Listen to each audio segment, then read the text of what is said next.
সকলকে নমস্কাৰ আৰু জয় শ্ৰীকৃষ্ণ বুলি কৈ পেলাই মই আজি ভিডিঅ'টো আৰম্ভ কৰিবলৈ লৈছোঁ। আজিৰ ভিডিঅ'টোত মই আপোনাক দেখাবলৈ যে আহিছোঁ এই ৰাস্তাটো মই আগতো বহুত দিনৰ আগত মই দেখাইছিলোঁ।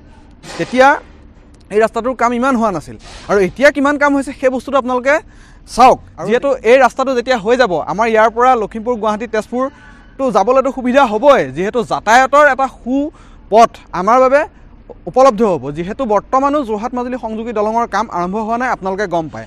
আৰু এইটো যিটো ৰাস্তা, এই ৰাস্তাটো মাটিৰ পৰা প্ৰায় 28 ফুটৰ বা 30 ফুটৰ ভিতৰত আছে। আপোনালোকে চাই থাকক আৰু আগলৈকে আমাৰ লগত আহি থাকক। এই জালিখন যে আপোনালোকে দেখি যে আছে, এই জালিখনৰ লগত ইয়াত কিবা কিবি আছে।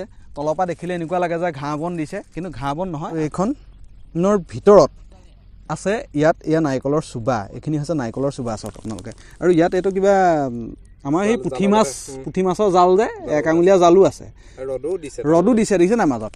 এইটোক কোৱা হয় GTM। আৰু ইয়াৰ কাম হয় ছাইডত যি ধৰণে আমি ঘৰৰ পিৰালিত যি ধৰণে ব্ৰুজ মাৰোঁ, ব্ৰুজ যে বাঁহৰ যে ব্ৰুজ দিওঁ, সেই তেনেকুৱা ব্ৰুজৰ কাম কৰে। আমি গাৰ্ডল বুলি কওঁ, এইটো টিমিয়াছ বুলি কোৱা হয়, টিমিয়াছ বক্স। আৰু যদি মোৰ এই ভিডিঅ'টো চাই আপোনালোকে ভাল পাইছে, লাইক এটা কৰি দিব, এটা কমেণ্ট কৰিব। আপোনালোকে ভিডিঅ'টো কোন জেগাৰ পৰা চাইছে বা ভিডিঅ'টো কোনখিনি পইণ্ট আপোনালোকক বেছি ভাল লাগিছে, যে ভিডিঅ'টো চাই কেনেকুৱা পালে এটা কমেণ্ট নিশ্চয় কৰিব। হৰে কৃষ্ণ।